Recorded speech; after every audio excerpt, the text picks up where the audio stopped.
नमस्कार, welcome to all friend. सभी मित्रों का हार्दिक स्वागत है। वीडियो की शुरुआत करते हैं मिश्रा जनरल स्टोर से और देखते हैं काठगोदाम की कुछ प्राचीन चीज़ें, यादगार चीज़ें। अभी मैं हूं मल्ली काठगोदाम, नगर पालिका इंटर कॉलेज के फील्ड के पास से बना रहा हूं। इस तरफ का दृश्य ये है गोला बैराज का इलाका और कलशिया नाले के किनारे किनारे पर बने हुए ये मकान बहुत ख़तरनाक जगह पर बने हैं। जब ये कलशिया नाला बहुत ज़्यादा मात्रा में आ जाता है तो इन मकानों के लिए काफ़ी खतरा बन जाता है। नारीमन चौराहे का ये बोर्ड सामने से दिखाई दे रहा है और पूरी काठगोदाम का ये दृश्य यहाँ पर से दिखाई दे रहा है। ये नगर पालिका इंटर कॉलेज का फील्ड है। यहाँ पर आज से भागवत भी शुरू होने वाला है, मगर भागवत में अभी थोड़ा टाइम है, इसलिए मैं घूमने निकलता हूँ आगे की तरफ। ये देखिए नीचे कलशिया नाला ये दिखाई दे रहा है।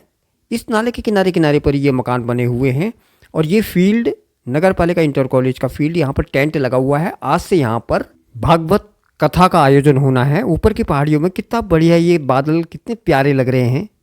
ये है नारीमन चौराहा।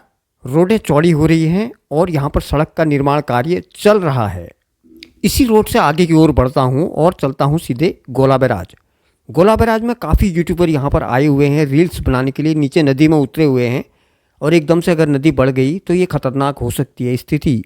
गोला नदी का पानी आज इस कलर का है, यानी कि पहाड़ों में अगर बारिश होती है तो इस पानी का कलर थोड़ा चेंज हो जाता है, बट मैले रंग का हो जाता है ये पानी। अगर बारिश नहीं होती है तो बिल्कुल स्वच्छ दिखाई देता है, जैसे मैंने परसों आपको दिखाया था। और हमारे लिए तो मुख्य आकर्षण है ये गोला नदी। यहाँ पर ही रीलें वगैरह बनाई जा सकती हैं। फोटोग्राफी के लिए हमारे लिए यही एक उचित जगह है। बाकी तो यहाँ पर दुकानों के अलावा कुछ टूरिस्ट प्लेस यहाँ पर नहीं है। ये देखिए काफ़ी मात्रा में लोग, यूट्यूबर लोग यहाँ पर नीचे उतरे हुए हैं नदी पर। और ये सामने की तरफ से जो नहर जाती है गोलापार की ओर, पहाड़ियाँ बिल्कुल हरी भरी। ऊपर रौसीला वाली पहाड़ी भी कितनी सुंदर दिख रही है। और ये पुल के इस तरफ का दृश्य है। पानी मटमैले कलर का हो रहा है ना, बारिश हुई है लग रहा है बहुत।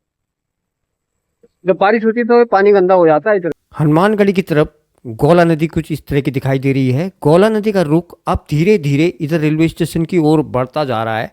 पहले ये गोला नदी रेलवे स्टेशन की ओर बहती थी और फिर इसने अपना रुख उधर गोलापार की तरफ कर लिया था।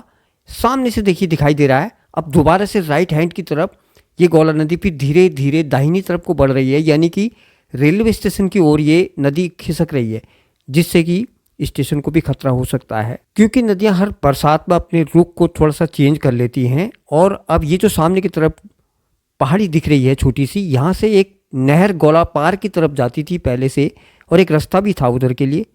अब बिल्कुल ये भूस्खलन होने के कारण ये रास्ता बंद हो गया है और गोला नदी का रुख कुछ इस तरह का हो रखा है। देखो ये लोग कितने आराम से यहाँ पर फोटोग्राफी और इन्जॉय कर रहे हैं नीचे नदी में। युवाओं के लिए तो मुख्य आकर्षण का केंद्र है ये गोला नदी।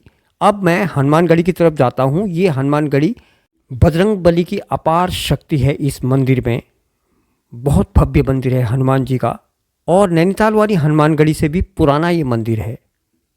चलिए अब थोड़ा और आगे को बढ़ते हैं। यहाँ से सीधा रुद्रपुर को रोड जाती है और बाएं हाथ की तरफ हैड़ा खान को ये रोड जाती है रौसीला होते हुए हैड़ा खान की तरफ।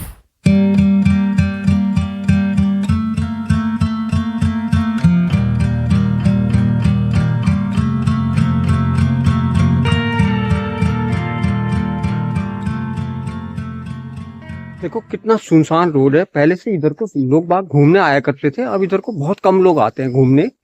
बाग वाग का खतरा भी है, इस वजह से भी लोग कम आते हैं। नीचे वाली रोड को या उधर वाली रोड को चले जाते हैं लोग। सुनसान रोड होने की वजह से यहाँ पर खतरा बना रहता है, इस वजह से यहाँ को लोग कम आते हैं यहाँ घूमने। से बिल्कुल सुनसान रोड है आगे की तरफ।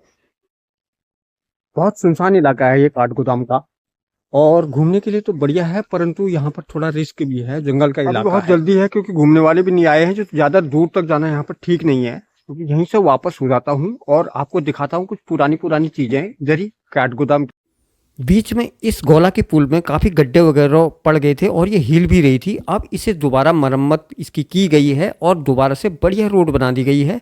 नीचे से भी कॉलम दे करके इसे थोड़ा मजबूती प्रदान की गई है, क्योंकि बाईपास रोड से हल्द्वानी जोड़ने के लिए ये मुख्य पुल है। यहाँ से जो है काफ़ी ट्रैफिक चलता है बाईपास की हल्द्वानी की तरफ। और ये जो पुरानी वाली यहाँ पर एक पुल का ये कुछ अवशेष बचे हुए हैं। इसमें बहुत पुरानी झूला पुल थी प्राचीन काल की, जो अब नहीं है, लेकिन ये खंबा ये दर्शाता है कि यहाँ पर बहुत पहले झूला वाली पुल हुआ करती होगी।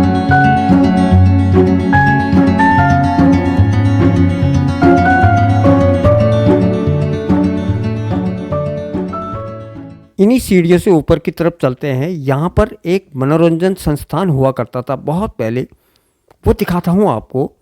इसी सीढ़ी से ऊपर चलकर ये जो गेट दिख रहा है, ये मनोरंजन संस्थान का गेट है। और इसकी ये बिल्डिंग बहुत पुरानी जीर्ण शीर्ण अवस्था में है इस समय। ये मनोरंजन संस्थान की ही बिल्डिंग है और यहाँ पर झूले वगैरह लगे रहते थे। लोग घूमने के लिए आते थे, काफ़ी आनंद उठाते थे उन झूलों का। और ये बिल्डिंग अब लगभग ख़त्म होने की कगार पर है। और ये एक नहर है जो रेलवे स्टेशन के नीचे की तरफ से बहती है, हल्द्वानी की ओर जाती है ये नहर। और यहाँ पर एक गोल डिग्गी नाम से प्रसिद्ध थी, 3 खंबा भी बोला जाता था, 3 खंबा और गोल डिग्गी, जिसका अब नामो निशान नहीं बचा हुआ है। ये थोड़ा सा पेड़ वेड़ दिख रहे हैं। यहाँ पर गोल डिग्गी हुआ करती थी पानी को शुद्ध करने के लिए, और पूरा यही पानी रेलवे स्टेशन में रेलवे में यूज किया जाता था। अब वो गोल डिग्गी यहाँ पर कहीं दिखाई नहीं दे रही मुझे। अरे बहुत समय के बाद आया मैं, यहाँ पर हुआ करती थी गोल डिग्गी। ये हालत हो गई, पूरा बंद हो गई है गोल डिग्गी तो ये। और ये रोड यहाँ से कॉल्टेक्स तक का निकलती है आगे। और पूरा परिवर्तन यहाँ पर, बहुत ज्यादा परिवर्तन हुआ है। और इसी नहर के बिल्कुल किनारे पर है ये रेलवे स्टेशन, यहाँ से दिखाई दे रहा है रेलवे स्टेशन का इलाका। और पटरियाँ यहाँ ही तक हैं। इस साइड को वर्कशॉप वगैरह है रेलवे की, और इसी के बगल से ये नहर बहती है। ये नहर बहुत मदद कर दी है रेलवे स्टेशन में, पानी वगैरह यहीं से जाता है। और इधर की तरफ ये पहाड़ियाँ दिखाई दे रही हैं, जो गौला नदी दिखाई दे रही है, बिल्कुल नहर से लगी हुई है। पुरानी यादें ताजी हो गई इधर की साइड को आने में। जब हम छोटे छोटे हुआ करते थे, हाई स्कूल इंटर के टाइम में, हम यहाँ पर नहर पे नहाने आते थे खूब दिन भर, गर्मियों के दिनों में। और ये रोड एक बार भी डामर हुआ है शायद, और अब जो है काफी कम चौड़ी हो गई है। किनारे किनारे इसमें काफी मकान बन गए हैं बहुत सारे। उस समय कोई मकान वगैरह नहीं थे, और नीचे यहीं पर से गोला थी। अब तो जबरदस्त यहाँ पर ये बड़ा बदला बदला सा नजर आ रहा है मुझे। फुल खुला हुआ है इधर, बहुत पानी है नहर में। कभी कभी तो कम ही रहता है पानी, लेकिन ये रोड सीधे यहाँ से निकलती है कॉल्टेक्स। पहले से बहुत जाया करते थे हम खेलते कूदते हुए कॉल्टेक्स की ओर। और अब आज मैं बहुत साल के बाद यहाँ आया हूँ, देखने में बड़ा अच्छा लग रहा है। देखिए यहाँ से पूरब की तरफ की ये पहाड़ी कितनी सुंदर नज़र आ रही है। ये गौला नदी के उस पार की पहाड़ी है, गौला पार और रोसीला उधर का क्षेत्र कितनी सुंदर नज़र आ रही है। और ये गौला नदी देखिए बिल्कुल नहर के किनारे से बहती है, और इस नहर के किनारे किनारे पर बहुत सारे मकान बना लिए गए हैं। कभी भी गौला में अगर पानी बढ़ गया तो इन मकानों को खतरा हो सकता है। रेलवे स्टेशन की ये बिल्डिंग भी काफ़ी खतरे में है। अब शाम का वक्त हो चुका है और ये सेंटिंग चल रही है, लखनऊ वाली ट्रेन की सेंटिंग। यहाँ से आगे तक सेंटिंग होती है। काफ़ी अंधेरा हो चुका है, इसलिए हम लोग भी चलते हैं घर की तरफ। आप सबका वीडियो देखने के लिए बहुत बहुत धन्यवाद। मिलते हैं अगली वीडियो में। नमस्कार।